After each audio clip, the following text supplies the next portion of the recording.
Hello friends, তো আজকে আমরা দেখব কপি কনস্ট্রাক্টর। তো এর আগের একটা ভিডিওতে আমরা দেখেছিলাম ডিফল্ট কনস্ট্রাক্টর এবং প্যারামিটারাইজ কনস্ট্রাক্টর। তো এই দুটো কনস্ট্রাক্টরের টাইপস আমরা কমপ্লিট করে ফেলেছিলাম। আজকে আমরা দেখব কপি কনস্ট্রাক্টর এবং তার ডিটেলসে আমরা বুঝবো এবং তার প্রোগ্রামও করব। তো কপি কনস্ট্রাক্টর কি? কপি কনস্ট্রাক্টর হচ্ছে নাম শুনে বুঝতে পারছি যে কোনো একটা কনস্ট্রাক্টর কপি করা। তো আমরা এভাবে বুঝতে পারি যে কনস্ট্রাক্টর যেটা আমরা কোনো একটা অবজেক্ট আমরা সেটাকে একটা অবজেক্ট থেকে অন্য একটা অবজেক্টে আমরা কপি করছি। তো অবজেক্টটা হয়তো অনেকেই বুঝতে পারলে না। তো মেন হচ্ছে একটা কনস্ট্রাক্টরকে আমরা অন্য একটা কনস্ট্রাক্টরের মধ্যে কপি করছি। সে কি বোঝাচ্ছে এটাকে? তো আমরা প্রোগ্রামে আসি। তো আমরা এই প্রোগ্রামটা আগের দিন করেছিলাম। তো দেখো এটা হচ্ছে আমাদের ডিফল্ট কনস্ট্রাক্টর। ডিফল্ট কনস্ট্রাক্টর ছাড়া আমরা কিছু প্যারামিটারাইজ কনস্ট্রাক্টর যেগুলোকে আমরা ওভারলোডিং করেছিলাম। যেখানে এটা হচ্ছে একটা প্যারামিটার, এটা দুটো প্যারামিটার, তিনটে প্যারামিটার নিয়েছিলাম। তো এইগুলো আমার দরকার নেই, আমি এগুলোকে জাস্ট কমেন্ট করে দিলাম এবং এটা এটা থাক, ডিফল্ট কনস্ট্রাক্টর থাক। এটা হচ্ছে আমাদের একটা কনস্ট্রাক্টর একটা প্যারামিটার নিয়েছিল এবং একটা প্যারামিটার নিয়ে সেটাকে প্রিন্ট করেছিল। এবার আমরা কি করব, আমরা একটা কপি কনস্ট্রাক্টর তৈরি করব। তো কপি কনস্ট্রাক্টর হচ্ছে আমাদের যে তো কনস্ট্রাক্টর যেভাবে তৈরি হয় একটা নাম থাকবে, কিন্তু কপি কেন, এটার মধ্যে আমরা একটা কনস্ট্রাক্টর পাস করাবো। একটা কিন্তু আমরা কিন্তু কোনো ভেরিয়েবল প্যারামিটার পাস করাচ্ছি না, একটা কনস্ট্রাক্টর প্যারামিটার পাস করাতে পারি, কিন্তু আমরা এখানে একটা কনস্ট্রাক্টর পাস করাচ্ছি। তো এটা হচ্ছে একটা কপি কনস্ট্রাক্টর। তো এটার একটা নাম দিতে হবে, আমরা দিলাম সি। তো একটা কনস্ট্রাক্টরকে আমরা পাস করাচ্ছি যেটার নাম দিলাম সি। তো সি নামে আমরা যে কনস্ট্রাক্টরটা আছে সেটাকে আমরা অ্যাক্সেস করতে পারবো এর মধ্যে।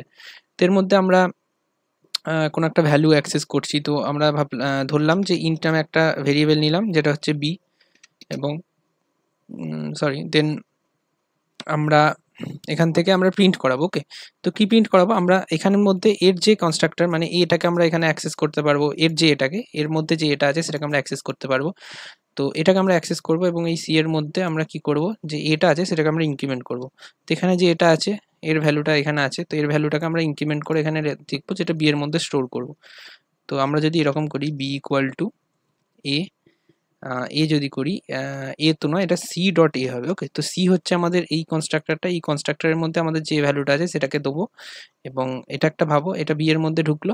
তো এবার আমরা বিটাকে B equal to B plus 10 আমরা যদি কিছু একটা ইনক্রিমেন্ট করে দিলাম। ওকে, এটা কি হলো, এবার আমরা যদি system dot out dot println করি, system dot out dot println এটা করলাম, এটা করে কি হলো আমাদের, এবার যদি আমরা এই বিটাকে প্রিন্ট করি, বি বিটাকে নর্মালি প্রিন্ট করে দিলাম। তো এটা কি হলো, আমাদের যে কনস্ট্রাক্টরটা এই কনস্ট্রাক্টরটাকে আমরা এই কনস্ট্রাক্টরটাকে আমরা কল করছি এবং আমরা তার অ্যাক্সেস পাচ্ছি, এটাকে আমরা ইউজ করছি এখানে।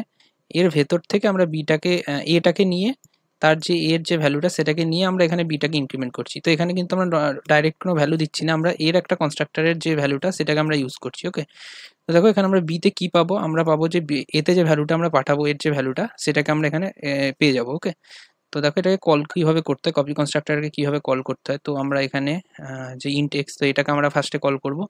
এটাকে কল করার জন্য আমরা একটা ভ্যালু দিলাম যে 10। ওকে, তো এবার কপি কনস্ট্রাক্টর যেটা সেটাকে কল করার জন্য আমাদের এখানে v2 দিই।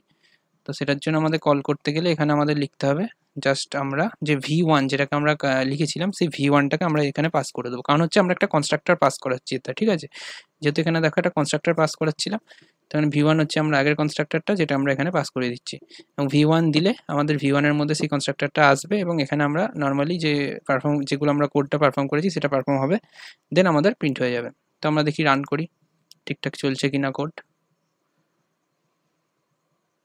ওকে, তারপর দিস ইজ 10 এবং এটা ইনক্রিমেন্ট হয়ে 20 হয়ে গেছে। ওকে, তো এটা হলো আমাদের কপি কনস্ট্রাক্টরের কাজ, আমরা এটা কমপ্লিট করলাম এবং কপি কনস্ট্রাক্টর কীভাবে কাজ হচ্ছে সেটাও বুঝতে পারলে। ওকে, তো এটা হয়ে গেল আমাদের কপি কনস্ট্রাক্টরটা আমরা কমপ্লিট করলাম। এবার আমরা নতুন ভিডিওতে আরও আমরা অনেক কিছু টপিক দেখবো। তো চলো দেখা হচ্ছে নেক্সট ভিডিওতে, আরও অনেক ইন্টারেস্টিং টপিক আসবে।